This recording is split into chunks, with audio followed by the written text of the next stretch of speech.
Break के बाद एक बार फिर आपका स्वागत है। सचिन पायलट पर कांग्रेस की कार्रवाई के बाद राजस्थान में बीजेपी भी एक्शन मोड में है। जयपुर में आज बीजेपी की एक बड़ी बैठक है। पूर्व मुख्यमंत्री वसुंधरा राजे समेत पार्टी के सभी बड़े नेताओं के बैठक में शामिल होने की संभावना है। लेकिन इस बीच राजस्थान आने वाले एक केंद्रीय मंत्री ने साफ संकेत दिया कि जनाधार वाले नेता बीजेपी में उनका स्वागत है। इसी बीच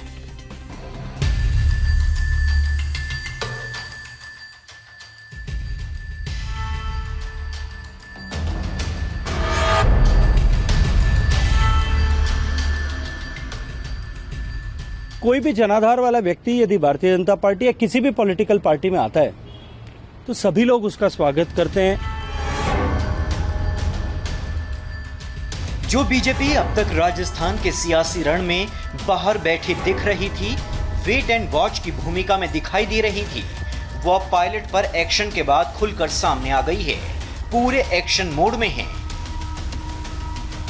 राजस्थान से बीजेपी के बड़े नेताओं में से एक और केंद्रीय जल शक्ति मंत्री गजेंद्र सिंह शेखावत ने जो संकेत दिया, उसका मतलब साफ है कि सिंधिया की तरह ही सचिन पायलट का भी बीजेपी में स्वागत है।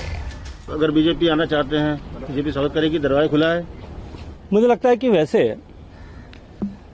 राजनीतिक क्षेत्र में काम करने वाले सब लोग जानते हैं, आप सब लोग भी इस विषय को अच्छी तरह से जानते हैं कि कोई भी जनाधार वाला व्यक्ति यदि भारतीय जनता पार्टी या किसी भी पॉलिटिकल पार्टी में आता है तो सभी लोग उसका स्वागत करते हैं।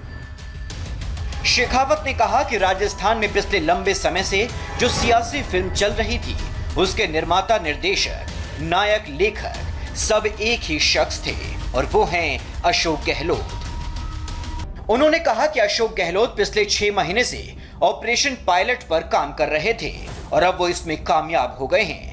लेकिन इसके लिए बीजेपी के कंधे पर बंदूक रखकर गोली चलाने की कोशिश कामयाब नहीं होगी।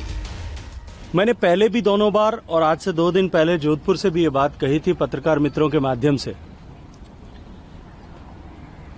और जो कुछ मैंने कहा था उसमें आज राजस्थान की सरकार के मुखिया, राजस्थान प्रदेश के मुख्यमंत्री वो अपनी योजना में सफल होते हुए दिखाई दे रहे हैं। मुझे लगता है कि आज प्रदेश को और आप सब मीडिया के मित्रों को उनको इसके लिए बधाई देना चाहिए। भी अपने इस एजेंडा को पूरा करने के रास्ते में उन्होंने बार बार भारतीय जनता पार्टी को बदनाम करने का प्रयास किया। मैंने जैसा पहले दिन कहा था, आज से 2 महीने पहले, कि मियाँ बीवी के झगड़े में पंडित को बदनाम करने की कोशिश की जा रही है, पड़ोसी को बदनाम करने की कोशिश की जा रही है। मुझे लगता है कि इस षड्यंत्र में तो शायद वो कभी सफल नहीं होंगे। कांग्रेस ने बगावत करने वाले सचिन पायलट के खिलाफ एक्शन ले लिया है।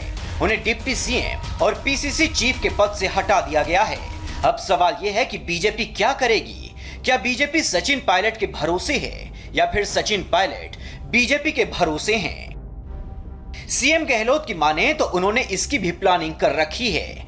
खबर यह भी है कि अशोक गहलोत अब 16 जुलाई को मंत्रिमंडल का विस्तार कर सकते हैं। इस विस्तार में गहलोत उन नेताओं को एडजस्ट करने की कोशिश करेंगे जिनके बारे में थोड़ा भी शक है या जिनके सचिन पायलट के साथ जाने का अंदेशा है।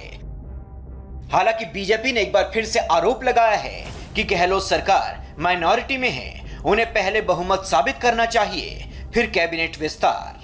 फ्लोर टेस्ट के बिना इस बात का पता नहीं लगेगा कि वास्तव में किसके साथ कितने वोट है कि नहीं। लेकिन हम ये जरूर चाहेंगे कि मुख्यमंत्री अगर कैबिनेट का विस्तार करना चाहे तो बिना फ्लोर के टेस्ट किए नहीं कराए।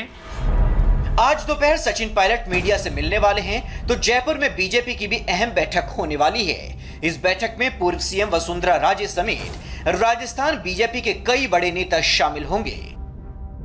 वसुंधरा राजे खुद धौलपुर से आज जयपुर लौट रही हैं। उनके जयपुर लौटते ही ये अहम बैठक होगी जिसमें आगे की रणनीति पर चर्चा होगी। यानी राजस्थान का रण अभी खत्म नहीं हुआ है, अभी इसमें बहुत कुछ होना बाकी है। इसी बीच बीजेपी की सहयोगी आरपीआई के नेता रामदास अठावले ने सचिन पायलट के फैसले को सही करार देते हुए कहा कि अब राजस्थान में भी वही होगा जो मध्य प्रदेश में हुआ था, यानी राजस्थान में भी जल्द ही गहलोत सरकार जाएगी। अठावले ने तो यहां तक कह दिया कि महाराष्ट्र में भी जल्द ही उथल पुथल होने वाली है। सचिन पायलट ने बहुत अच्छा निर्णय ले लिया है ज्योतिरादित्य सिंधिया के 22 एमएलए के बंडखोरी के बाद वहाँ की सरकार चली गई। उसी तरह अभी राजस्थान में भी अशोक गहलोत की सरकार जाएगी और वहाँ बीजेपी की सरकार आ जाएगी। उसके बाद महाराष्ट्र का नंबर आएगा। महाराष्ट्र में भी माननीय उद्धव ठाकरे जी की सरकार है। ये भी सरकार बहुत जल्दी महाराष्ट्र से जा सकती है और आगे देखते क्या होता है। लेकिन महाराष्ट्र में 2-3 महीने के अंदर कुछ उथल पुथल हो सकती है और महाराष्ट्र में भी बीजेपी की सरकार, महायुति की सरकार आएगी, ऐसा मुझे पूरा विश्वास है।